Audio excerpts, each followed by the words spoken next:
Russia has rejected Ukraine's neutrality proposal. High-level talks see no progress after Ukraine hospital attack.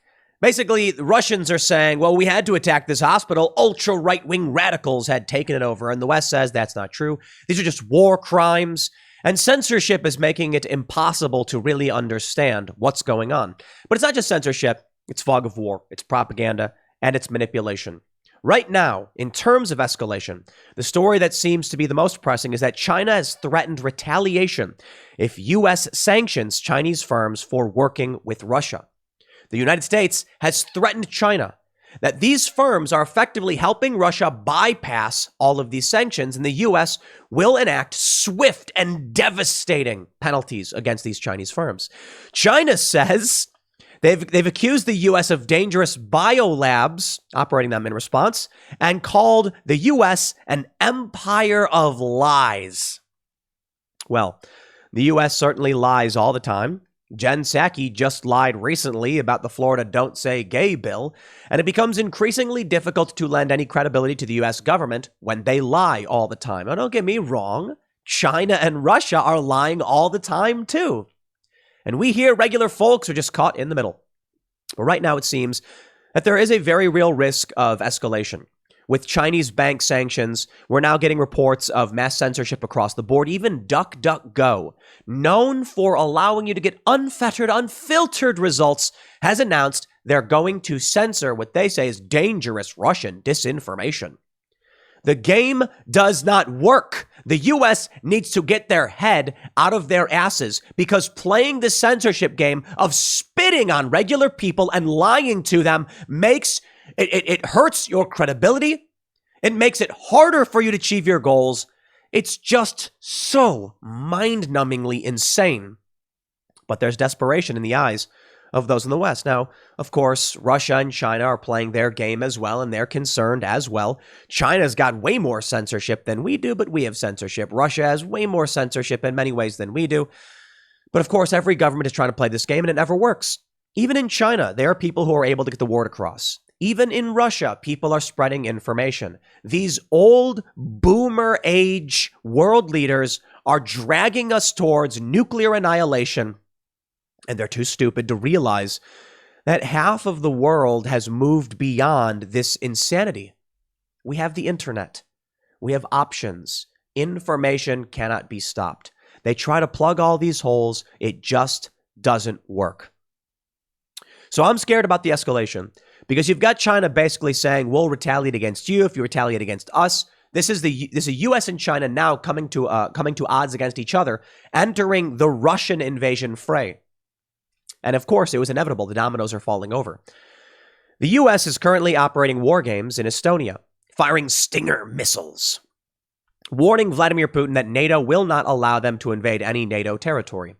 But Putin's getting what he wants. Russia is saying they want nothing but the absolute surrender of Ukraine. Hopefully, this is where it ends. Russia is likely going to get what they want out of Ukraine, no matter what the media tries to say. This is the problem I have with all the censorship. All of these stories that are coming out from corporate press and mainstream media narratives, they're claiming like Ukraine is winning. It's the silliest thing. Then Ukraine keeps capitulating to Russian demands and negotiations like, okay, how about neutrality? Okay, how about we do this? And Russia's like, no, surrender, no, surrender, no, surrender. And then we get media being like, Russia getting flattened, their convoy wiped out 12,000 Russian troops. Ugh. Doesn't seem to be the case. We're being lied to about what's going on, obviously. Now, maybe there's some truth to this. Maybe Russia is doing worse than anyone anticipated. But it really does feel like Russia is getting what they want. They're slow, they're methodical, and they're winning. I saw a video of Russian troops being scolded by locals and leaving. I see video of Russians fleeing civilians. And it makes you wonder, maybe the Russians are not trying to hurt civilians? In the West, if they want to muster support for some kind of NATO invasion or armament of the Ukrainian people, they need you to support them, to believe that Vladimir Putin is a comic book villain. I think Vladimir Putin is a bad guy.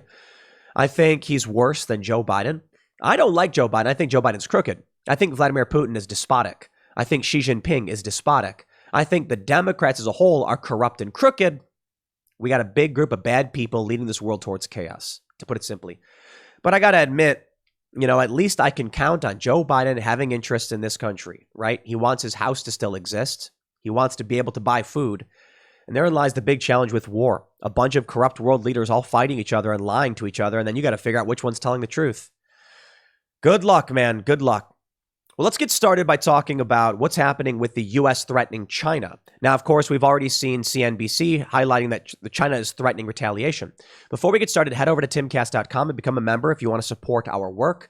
If you like these videos, being a member helps keep me employed. It keeps all of our journalists employed. And you'll get access to exclusive members-only segments of the Timcast IRL podcast available at timcast.com. We're eternally grateful for your support, but don't forget to smash that like button, subscribe to this channel, share the video with your friends. Let's talk about where things may be going outside of Russia. The New York Times says Chinese companies that aid Russia could face U.S. repercussions, Commerce Secretary warns. Gina Raimondo, the Secretary of Commerce, issued a stern warning Tuesday to Chinese companies that might defy U.S. restrictions against exporting to Russia, saying the U.S. would cut them off from American equipment and software they need to make their own products. The Biden administration could essentially shut down semiconductor manufacturing, International Corporation, or any Chinese companies that defy U.S. sanctions by continuing to supply chips and other advanced technology to Russia, Ms. Raimondo said in an interview with the New York Times. The U.S., the European Union, and other governments have issued sweeping sanctions and export controls in response to the Russian invasion of Ukraine. The export controls prohibit the sale of certain high-tech products, including advanced semiconductors, to Russia and Belarus. The U.S. export controls apply not just to American companies, but to companies anywhere in the world that use American software or technology to manufacture their products, which include many Chinese companies. China and Russia have strengthened their trade ties in recent years, and the Chinese government has expressed some solidarity with the Russian government despite the invasion. But China does not have the ability to make the world's most advanced semiconductors, Ms. Raimondo said. And Chinese companies that continue to supply Russia could face harsh penalties. But do you know who does have that capacity? Why? It's Taiwan. Could it be that this is one of the big reasons China wants to take back Taiwan? Of course, China considers Taiwan to be their territory. Taiwan considers themselves to be independent, the true government of China. And China just says, stay out of it. Taiwan belongs to us. If China invades Taiwan and seizes control and redirects the semiconductor chips to their country, to their mainland, and then through their distribution, it would be very, very detrimental to the West, and particularly the United States, which is why Joe Biden, during the State of the Union address, said we're heavily investing in semiconductor chip production. They have their own self-interest to not supply this stuff to Russia, so they're not going to do it out of the goodness of their heart. It would be devastating to China's ability to produce these chips, Ms. Raimondo said. The new export controls, which were issued in coordination with the EU, Australia, Japan, South Korea, and other allies, are designed to stem the flow of advanced technologies to Russia to degrade the Russian military. So let me just point this out. All right. How are we not at war with Russia? It's an honest question, not based on legality, law, declaration. No. What is war? War, two factions fighting over control. I mean, how do you want to describe it? Do you describe war as having to be hot, having to be beyond just a Cold War? If the U.S. is going to China and telling them you cannot give weapons to computer chips to Russia because we're trying to hurt their military, what's the difference between that and shooting one of their tanks? I mean, honest question. Shooting someone's tank, blowing it up, destroys it. Going to their supply lines and disrupting their supply lines also inhibits Russia from engaging in military activity. How is that not the U.S. exerting influence in a way to harm the Russian military? I think it's games. It's all political games. Most of what is being said is to make sure that you, the regular people, are in total support of whatever it is your faction is doing. The U.S. knows that if too many people in the U.S. oppose the war effort, they're going to back away. And they're not going to support what the U.S. is doing and eventually stop them. If the U.S. were to engage in a hot war and people were dying, the people in the U.S. would probably revolt and say no. Behind the scenes, the U.S. can exert its authority at the federal level to actively engage in hostilities against Russia and arguably China, and regular people don't pay attention and don't know what's going on. What we're hearing from all of this, with this conflict, we have in the CNBC article, China's pro-Russia move, it says, accuses U.S. of dangerous biolabs in Ukraine. And this is one of the biggest challenges we have. First, they said there were no biolabs in Ukraine. Then they said There are no U.S. biolabs in Ukraine. Aha, qualifier. There are U.S. biolabs in Ukraine. And they said, no. What we mean is Russia is not attacking U.S. biolabs. Now they're coming out and saying outright, Victoria Nuland, they're concerned Russia will gain access or seize Ukrainian biolabs. Okay, I'm trying to figure out what's going on here. The U.S. government doesn't want me to know what's happening, the same as Russia or China do not want me to know what's happening. They don't want you to know what's happening. Now, of course, you and I are tethered to the U.S. interest in this regard. I don't know if I care, to be completely honest. I see the U.S. government, the Biden administration, as this corrupt entity that's seeking to gain power. Now, of course, if they win, there's probably some benefits to me. And if they lose, there's some detriments to me. So I get it. But why should I give my support to the U.S. government for their incursions in foreign countries? I honestly have no idea. It's never been justified to me. And in fact, when information comes out from other sources, it's censored by these Western powers. So I'm not here to play any of these stupid games. They want to come out and they want to say that there's a video going viral and it's like Russian convoy gets flattened trying to go into Kiev. If Russia was losing, then why would they be the ones exerting pressure on Ukraine and Ukraine trying to make concessions? Fox News reports. Thursday's high-level talks in Turkey between Ukrainian and Russian foreign affairs counterparts ended in no progress for potential ceasefire or for protecting civilians in the heavily bombarded Mariupol, even after Ukraine suggested a neutrality proposal with security guarantees from world powers. In the most senior interaction since Russian President Vladimir Putin launched the invasion of Ukraine on February 24th, the failed talks between Ukraine Foreign Minister Dmytro Kuleba and his counterpart, Russia's Foreign Minister Sergei Lavrov, lasted just 90 minutes in the Turkish coastal city of Antalya. Antalya is beautiful. I've actually been there. Russia reportedly rejected Ukraine's neutrality proposals that promised international security guarantees, according to the Financial Times. The two sides discussed a 24-hour ceasefire but did not make any progress, as Russia was still seeking surrender from Ukraine. This is not what they're going to get, he said, adding that he was willing to continue dialogue. After Russians bombed a maternity and children's hospital in the Ukrainian port city of Mariupol the day before, Lavrov rejected what he categorized as the shouting over the so-called atrocities, repeating Russian claims without evidence that the hospital was captured by Ukrainian far-right ultra-radicals. I am sick of the U.S. corporate press. I don't care if it's Fox News. I don't care if it's MSNBC. When they do things like this, I tell you what triggers me. Without evidence, without evidence, without evidence. Shut your mouths, you pathetic, disgusting liars. I don't care. I don't want to hear it. Your manipulation tactics piss me off, and I'm done playing these games. For all I know at this point, Russia's right. There's U.S. biolabs in Ukraine, and they're making smallpox. Heck, if I know, all you do in the media is lie every step of the way. Russian claims without evidence. Russian claims without evidence. Donald Trump's claims without evidence. Shut up. Half the things put out by the U.S. press is without evidence. They assert it, they claim it, they never back it up. Just earlier today, I was commenting on the gas prices, trying to break down reasonably and logically why gas prices are going up, and there's a variety of issues at play. Notably, yes, Russia's invasion of Ukraine. But what bothers me is how the New York Times comes out with an op-ed, an opinion piece, my opinion on why gas is going up as a fact. And that is not evidence. So you want to slap me in the face with your trash that says without evidence, and I'm going to say, shove it. I don't want to hear it. You can tell me what's going on. You can give me quotes. I can choose for myself whether to believe the Russians or the Ukrainians. But you want to come out and say, without evidence. And I'm immediately going to say, you lied. You're lying. You are lying. I'm sick of it. It has been years of this. And the crackpot trash in U.S. media, I don't care if it comes from Fox News or CNN, still play the stupid game of qualifiers that have nothing to do. When you say that Russia claimed it, you are already saying it is an assertion by a single party. You don't need to inject this garbage. So how are we supposed to know what's going on in the world? You think I'm going to trust Joe Biden or Jen Psaki? Let me pull up this from Daily Mail. Jen Psaki calls Florida Don't Say Gay bill horrific, a form of bullying and discrimination against kids. I'm so done. I am so over this.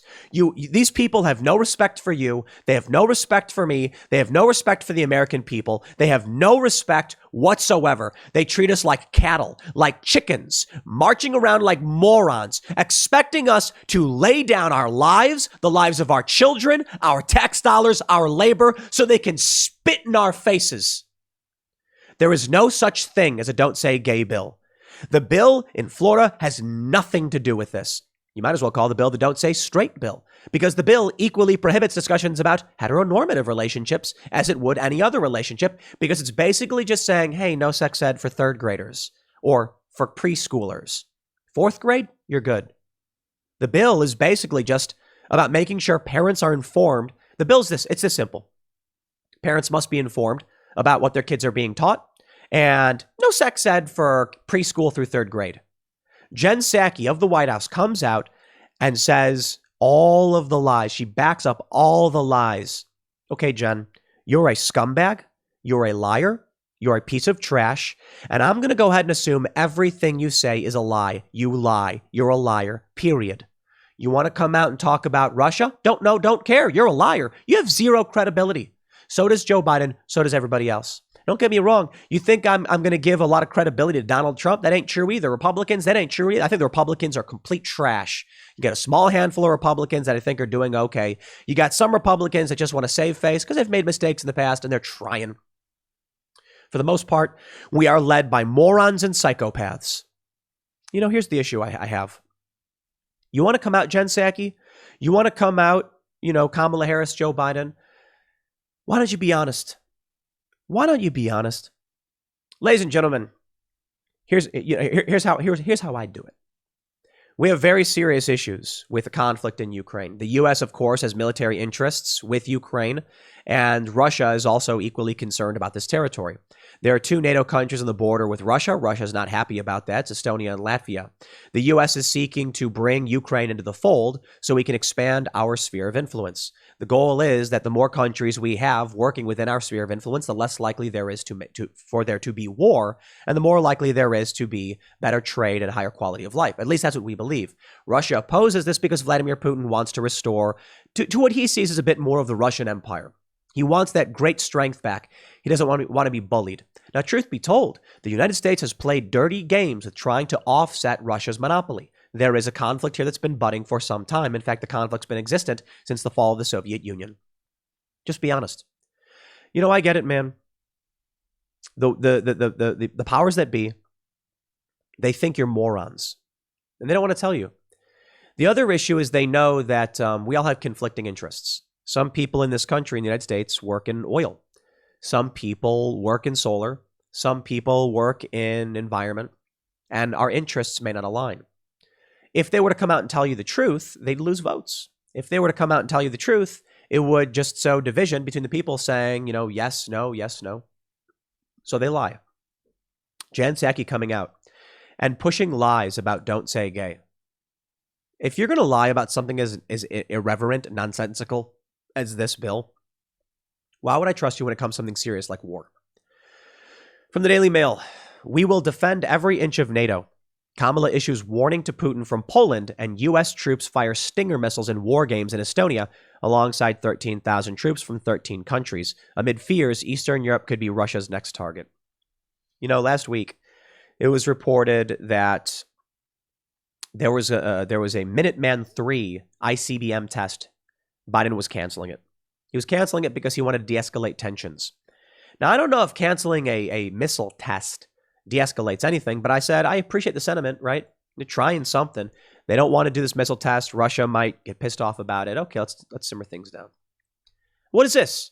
13,000 troops in 13 countries in Eastern Europe and Estonia? What are you doing with all those troops? You see, when Vladimir Putin starts putting troops on Ukraine's eastern front, the western border of Russia, the U.S. says they must be getting prepared to invade. When NATO forces, 13,000 troops, are in Estonia for war games, it's just war games, we're just practicing. Or is Russia going to say the U.S. is preparing for war? I'm just over it. I'm over the lies. I'm over the manipulations. That's all it is. Lies, and manipulations. And now we can see the censorship. From the Wrap, YouTube cuts off revenue for RT and other Russian channels, restricts access in Ukraine. Something happened to my channel last week. I uploaded my video. I usually upload it around 3 p.m., record around 2:30, upload around 3, publish at 4. I uploaded my video to YouTube and it said it was processing. It froze for nearly 3 hours. The video ended up going up 2 hours late. The next day, when I tried uploading on my other channel, Timcast News, they locked for about a half an hour. And it was only when I tweeted at Team YouTube and said, what's going on, that all of a sudden they turned on. I'm wondering if someone at YouTube is monitoring my content because I'm not falling in line behind Western narratives. Of course, I'm not going as far as, say, Tucker Carlson or anything like that. So I think they tolerate what I have to say. I think they view my channel as a pressure release valve. That if you get someone like Tucker who actually says U.S. biolabs, I'm not going to assert that without evidence. If they ban content like that, they can maintain the user base coming to my channel, but it's only a matter of time before they delete my channel as well or find some excuse to get rid of it. They've cut off revenue for RT and other Russian channels, restricting access in Ukraine. Why? Why? If Russia is lying, counter their lies and explain your point. The reality is, Russia probably isn't lying so much as they have their own perspective. China called the U.S. an empire of lies. Russia is demanding questions on biolabs in Ukraine that have U.S. involvement. The U.S. perspective is these are just, consumer goods labs. The U.S. helped upgrade and build 2 food safety and consumer BSL-2 labs. It's biosafety level 2. But Ukraine does have a bunch of other labs that are not within cooperation of the U.S.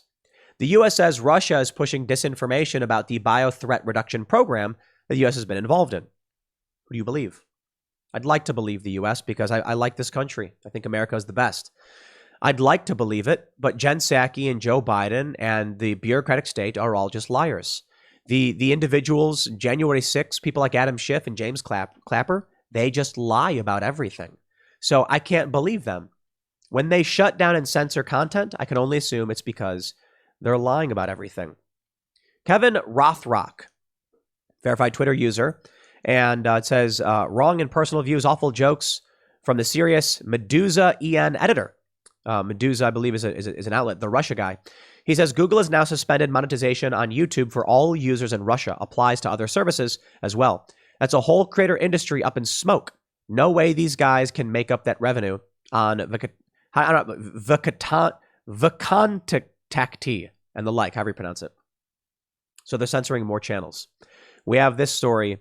Twitter launches new version for Russians to bypass the country's restrictions. Here's the game. The West engages in influence warfare. We can run our social media in your country, but even our own citizens aren't too allowed to speak. So let me read this for you. Let's play. The Russian government has restricted the use of Twitter and blocked Facebook entirely. The new version is available on Tor, often referred to as the dark web, and uses an onion service instead of the .com web address.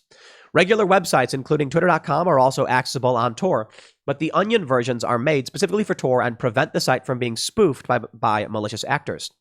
Software engineer Alec Muffet announced the new service on his Twitter account, saying it is possibly the most important and long-awaited tweet I've ever composed. This is possibly, so that's what he said. He said, I'm delighted to have assisted Twitter engineers in their adoption of Onion services and Onion networking from the Tor project, providing greater privacy, integrity, trust, and unblockability for all people around the world. Twitter.com supported browsers. Well, this is good. I'm curious then. Will this Onion version of Twitter use its rules to ban people? You see, there's the issue. In the West, we will block and shut down information that we say it's disinformation, it's Russian lies. But we'll make sure that our information hits them. You see how the game is played? It's one big joke. It's one big joke. That's how the game is played. And now we have this, Gabriel Weinberg. He is the CEO and founder of DuckDuckGo. He said, like so many others, I am sickened by Russia's invasion of Ukraine and the gigantic humanitarian crisis it continues to create. At DuckDuckGo, we've been rolling out search updates that downrank sites with Russian disinformation. In addition to down-ranking sites associated with this information, we also often place news modules and information boxes at the top of DuckDuckGo search results. DuckDuckGo's mission is to make simple privacy protection accessible to all. Privacy is a human right and transcends politics, which is why about 100 million people around the world use DuckDuckGo. We don't have an exact count since we don't track people. That is not DuckDuckGo's value proposition. DuckDuckGo was used because you would be able to search for whatever you wanted without impedance. In this tweet from April of 2019, DuckDuckGo said, quote, "When you search, you expect unbiased results, but that's not what you get on Google. You can revoke Google's access to search and location histories, but the only true way to protect yourself is to leave Google." I use DuckDuckGo periodically. So we'll be on YouTube. We'll be streaming live at Timcast IRL. We'll do a search for a news story and it won't come up. And then you'll hear people say, use DuckDuckGo, and we will, and boom, there it is. Now DuckDuckGo has announced. Their CEO says they're going to be censoring information the same as Google is. The same as Google is. I don't want to live in that world. But you got to understand, this is the world that we've always lived in, right? Before the advent of social media, the news networks just did as they were told. Someone posted on Timcast IRL in the chat that Jordan Peterson insists you watch Attack on Titan. I don't know if Jordan Peterson ever actually insisted you watch Attack on Titan. It's an anime. But I decided to watch it anyway because I know it's very popular. And I think the show's fantastic. I'm going to give you a little bit of a spoiler. In the second season, there's a government conspiracy. Powerful interests are concerned about protecting their assets and resources and land, and so they're willing to sacrifice people to get it. There's a scene where one of the local journalists, the older journalist, has a younger journalist with him. And when they learn of a devastating fact, the younger journalist is shocked and says, "You mean to tell me X, Y, and Z?" And he's trying to write it down. And the older guy says, no, shut up. Don't write that down. Sorry, sir. He doesn't know how this works. That's right. The reality is, people in power don't want secrets about them getting out. So bad things throughout history have happened to people who seek to challenge these institutions. Right now, Julian Assange is rotting away, his life having been stolen from him for no reason. No real reason. None. The only reason is that he dared expose the powers that be. And Julian Assange there's a lot to criticize the man for. Let's be completely honest. Absolutely. But Julian Assange is a tremendous and great man because he knew what he was doing. Exposing the truth, releasing information. I love the meme where it's Julian Assange and it says, I publish information from corporations for free, and I'm called the villain. And then Mark Zuckerberg, and he says, I take your data and secretly sell it to major corporations for a fee, and I'm the good guy, or I'm free, I'm the rich guy. Think about how the world works. Julian Assange sought to inform you, releasing emails from powerful elites, exposing who they are and what they do behind closed doors. They've locked him up for over a decade. Now, when the bunk charges, claims of assault or abuse in Sweden finally evaporate because it was all fake, what do they do now? Now they say, oh, espionage or something. We're gonna arrest him and then extradite him. It's insane that this is the world we live in, but this is the reality because evil people have control. This is it. Evil people have taken the reins. They lie, they cheat, they steal, and all that is required for evil to succeed is that good men do nothing. Good people. Let's be a little bit more PC these days. Good people doing nothing. Because you know what? Women absolutely could stand up alongside men, and we could all challenge these systems. But one of the other issues is the tact and the ignorance. Sociopaths. These people who work in government who are cold and manipulative, they've planned out stuff to a certain degree. They want to be rich. They want to be famous. They want people to like them. They want to put their name in the history books, and nothing else matters. And that's sad. It's sad for you and I, and it's sad for humanity. I grew up watching Star Trek: The Next Generation. Big fan. One of my favorite shows. One of the best shows ever made. The philosophical consequences of technological innovation. The philosophical consequences of alternate societal development. What an excellent show. In that show, there's an opportunity for intelligence, peace, classical liberalism. Instead, what do we get? The liars, the cheaters, and the stealers are the ones who have won. Maybe what we need is a post-scarcity civilization. Maybe then things could change, but I don't know if it's possible. Deep within the human psyche is this drive for certain things. We want to be loved. We want to be respected. We demand to be respected. We want things because we're a product of our evolution. Those who are willing to fight for survival and demand respect were more likely to survive. And now it's ingrained within us that even if we are to accomplish replicators in a post-scarcity society, we're still going to want to be influential. We still want followers. It is inherent within us. Man, I despise all of it. I despise the whole system, and I don't know, man. Truth be told, when I was younger, it was frustrating to me that I would work so hard and receive no recognition. And I wondered, how is it? How do you get to that point? You know, I play music, I write songs. Some of my songs are better than a lot of the songs other people are writing, but you just can't find that door. That was when I was a lot younger. And as I get older, you start to realize things change, and it's just like, so what? I had an interesting conversation with someone. I was on a rooftop in Illinois talking to a politician, and he said, my advice to you, man, is make money and stay in the shadows. Don't be involved. Don't stick your neck out. It's competing interests all the way down. And I just thought that was stupid. I was like, I don't know. You've got to inspire people to make the world a better place, right? Because that would just be defeatism. When I was younger, it was so difficult to in any way get access because the only thing people respond to is power. And that's the reality of the world the left seems to understand much better than the right. But I think what the right has is principle and the left doesn't. I say that generally, the left and the right.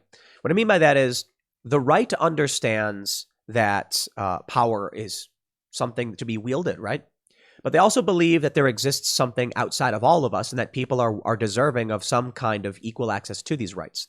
The left has long abandoned the idea of equal rights. When they say equity, they're talking about exertion of power over someone to adjust, steal, or remove their power outright. The left has done a good job of recognizing that power is everything. The other night on Timcast IRL, Ryan Long, the comedian, was making a point about, it was like kind of doing a joke, but it was serious, it was a true story about Blink Fitness and how they were pushing him around and took his money from him. And we made the joke that here on this big show, Timcast IRL, with, 1 million listeners per episode, that he can say this and it will have there will be an immediate impact, that the company will instantly hit him up and apologize because the only thing they acknowledge is power. And that's the sad reality of the world we live in. Power is everything. The more influence you wield, the more people will do as you say because that's all they care about. It's a scary thought, to be completely honest. I view myself as left libertarian in terms of ideology.